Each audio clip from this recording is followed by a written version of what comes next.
Welcome everybody back to Boost Emotion, guys. And today we're going to talk about boosting your VQ motor. Yes, your VQ motor, G37, 370Z, Q50, and pretty much your checklist. So guys, you already know what to do. Let's hit that intro. Welcome everybody back to Boost Emotion, guys. Good morning, good afternoon, and good night. Thank you.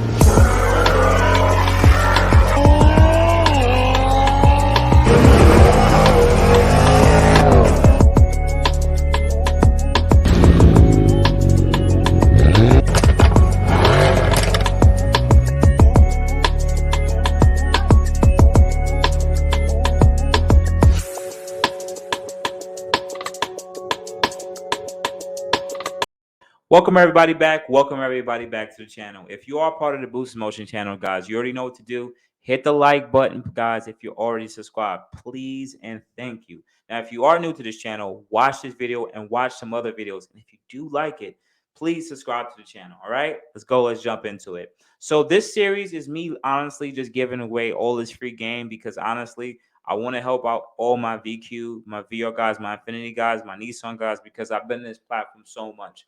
And it'll be me doing a disservice if I didn't give you guys all this free game.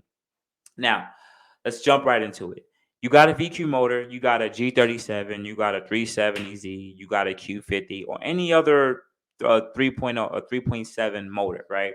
And you're like, I want to throw boost on it. Now, I've already talked about in any videos on how you run the car pretty much without boost and those top modifications and the checklist and everything like that. I have plenty of videos on that. Please go check my channel. I'm telling you guys, I'm giving this game. But in this video, we're going to talk about what's your checklist if you want to boost your VQ and pretty much what are some of the glass ceilings. All right. Boom. That's it. So boost. I want to boost my VQ. Is it going to be reliable? That's the first question that I was here. And honestly, it depends on the power level and with the type of driving you're going to be doing. I'm not going to get deep into it, but if you're looking for horsepower numbers, you're trying to go to the max effort, the car is not going to be reliable. No, it's not. If you have an automatic transmission VQ, the transmission is only going to handle about 450 pounds of torque, and anything past that, it's going to start to slip over time with aggressive shifts. All right. Two, depending on if you're running supercharged or turbo, it really doesn't matter. The glass ceiling for these cars is right around that 550 to 600 wheels power, just depending on honestly if it's a sunny day or if it's a rainy day or dark outside.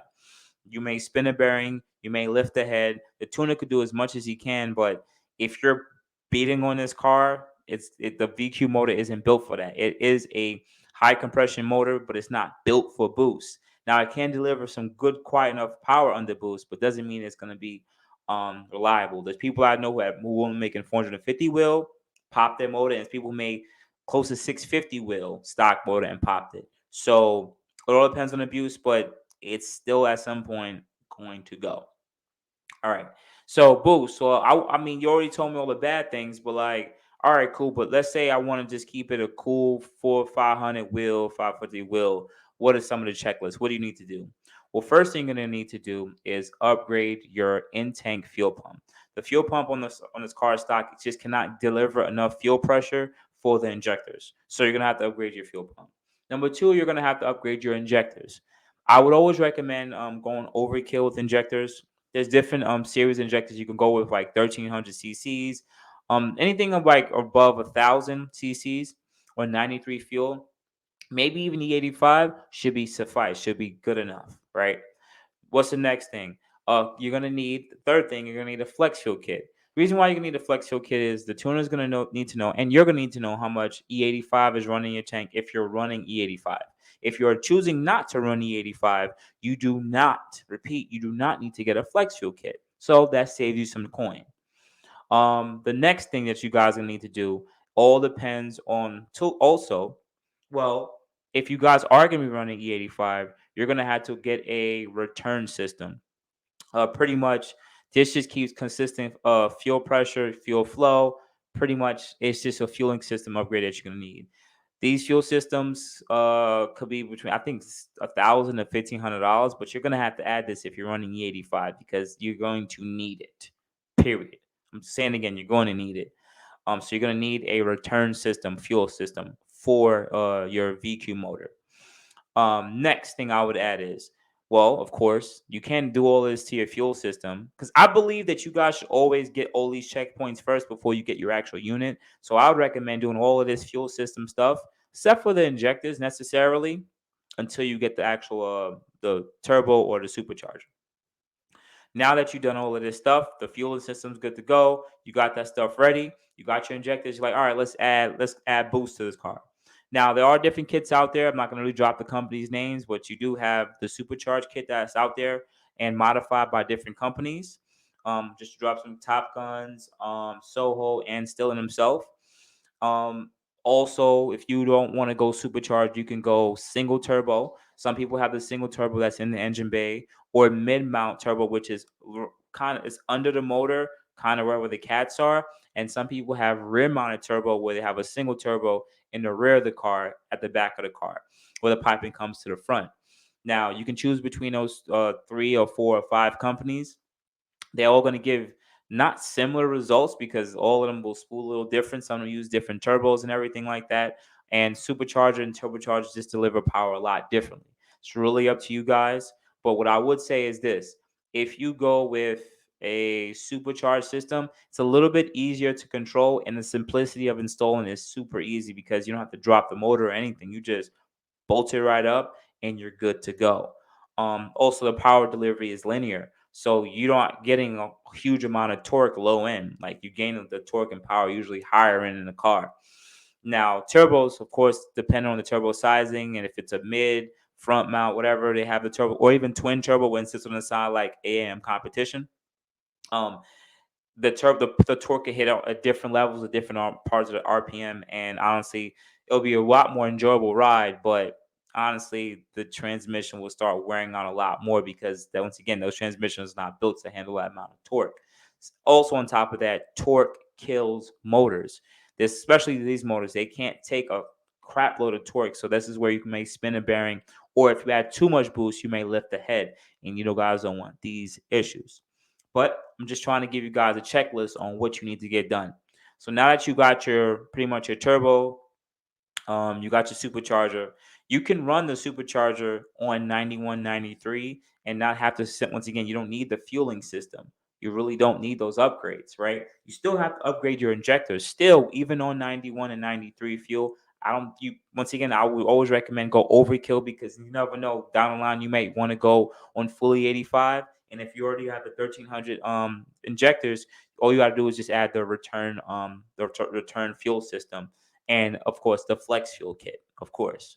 Um, and all in all, that's honestly it. I mean, if you want to make consistent power, though, I would drop a company here, Soho Motorsports, with their front mount air to air kit, because the Stillen kit uses an air to water system, which has shitty flow, and also it doesn't cool down the charger temp enough, so you're not gaining as much power. But it's been proven time and time again, going from air to water to air on the VQ, definitely gives almost additional 100 plus more wheel horsepower.